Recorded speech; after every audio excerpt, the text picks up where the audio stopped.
Hari ini 3 Februari 2025 saya balik dengan pembahasan XAUUSD. Teman-teman bisa perhatikan ada yang menarik di hari ini ya. Jadi ini adalah candlestick 3 Februari. Patokannya adalah berarti inilah candlestick opening untuk weekly dan juga monthly-nya si XAUUSD. Kita bisa ngeliat ada penurunan yang signifikan, sangat amat tajam penurunannya. Dan kondisi saat ini kalau kita ngomongin di daily nge-retest area RBS ya, ini resistant. Sebelumnya teman-teman perhatikan resistan 29 Oktober 27.87.90 yang menjadi all time high-nya, dan dia nge-retest ini up bullish walaupun closingannya doji, dan saat ini dia nge-retest untuk momentum tersebut. Kalau misalnya ini mampu untuk bertahan, so kita bisa melihat adanya potensial untuk melanjutkan penguatannya kembali. Secara time frame atau kalau misalnya kita ngomongin daily-nya, tentu ini adalah momentum dia masih mengalami bullish momentum. Dan kondisi sekarang ada retracement, kita akan manfaatkan trade-nya dalam time frame yang lebih rendah. Now kita ngomongin di next part-nya di XAUUSD Oanda, ngomongin H4 kita bahasnya dengan naked chart.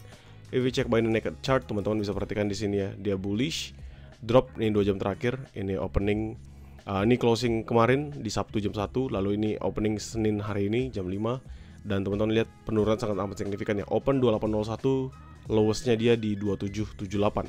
Lalu next candlesticknya sampai ke 2772. Drop signifikan.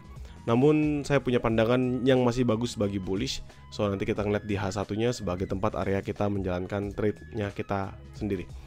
Nah di sini sebenarnya tadi menarik ya, teman-teman bisa perhatikan there's a base, minimum base di sini 2776, 2774. Something yang saya bisa ngelihat adalah ini salah satu base yang menarik selama dia nggak break 2774. Artinya apa? 2774 menjadi salah satu level terbawah.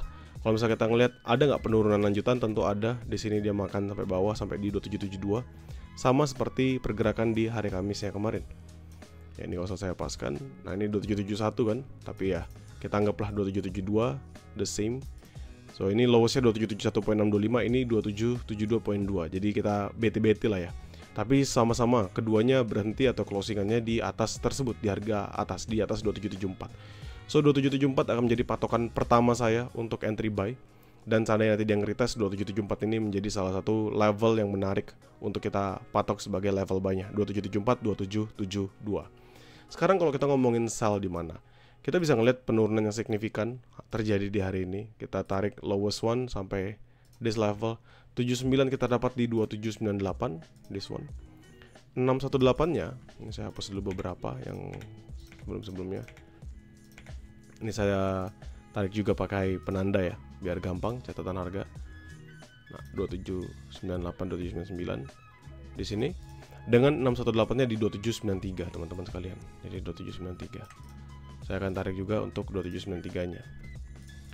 Oke, jadi kita ketemu untuk dua level sell yang menarik di hari ini, 2793, 2795, 2799, 2801. Ini adalah dua zona sell yang menarik untuk kita perhatikan di hari ini, selama 93 yang nggak di breakout dan selama 99 yang nggak di breakout di H1. Tentu kalau misalnya sell lanjutannya di atas-atasnya lagi, teman-teman. Yang sekarang kita perhatikan apa? Tentu yang sekarang kita perhatikan adalah apakah ada potensial kita bisa masuk untuk entry buying position. Itu dulu yang paling penting. Ya. Jadi di pandangan saya there's actually a level yang bisa kita manfaatkan untuk buying position. Pertama tadi 2774, 2772. Ini salah satu level yang menarik untuk diperhatikan, 2774, 2772. Saya akan hapus. Nah, biar gampang dipatoknya, gampang dilihatnya teman-teman. Ini saya akan paskan. Nah, ini yang pertama ya, jadi teman-teman bisa perhatikan. Lalu yang kedua ada di mana untuk zona buy-nya, tentu lebih bawahnya lagi teman-teman. Kalau misalnya kita hapus, di sini hapus, sebenarnya kita bisa ngelihat there's a level yang menjadi base pertama kali sebelum dia berhasil breakout. Ini yang hari Kamis kemarin ketika saya ajak teman-teman untuk entry buy, untuk buying for continuation. Ini levelnya adalah di 2762 sampai ke 2759. Jadi around this one lah. Saya paskan di 2762. Nah, jadi around this level ini adalah beberapa level yang bisa kita manfaatkan sejauh ini. Ya, sejauh ini. Kalau misalnya saya ganti jadi lower time frame M5 M15 semisal, di M15 kita bisa ngelihat ada perlambatan yang terjadi. Ini kalau saya Fibo retracement, this one to this one, ada perlambatan yang terjadi 2787. Is it a good thing? Yes, 2787 menarik. Ya, sama 2784 areanya. Ini dua level yang cukup menarik untuk sell scalping only. Ya, dua level scalping only yang bisa kalian manfaatkan. Jadi ini 2784, 2785 karena zonanya tipis, hanya 10 pips saja. 2784, 2785 dengan 2787, 2788. Nah, ini scalping only teman-teman. Ya, zona scalping only yang mau nggak bisa di hold terlalu lama, yang teman-teman bisa manfaatkan hanya untuk trade yang sebentar saja. Kenapa? Karena lebih better nunggu di area yang lebih tinggi di atasnya. Ya, ini M15 ya. So, sekarang saya akan sampaikan sekali lagi di mana buying position sana.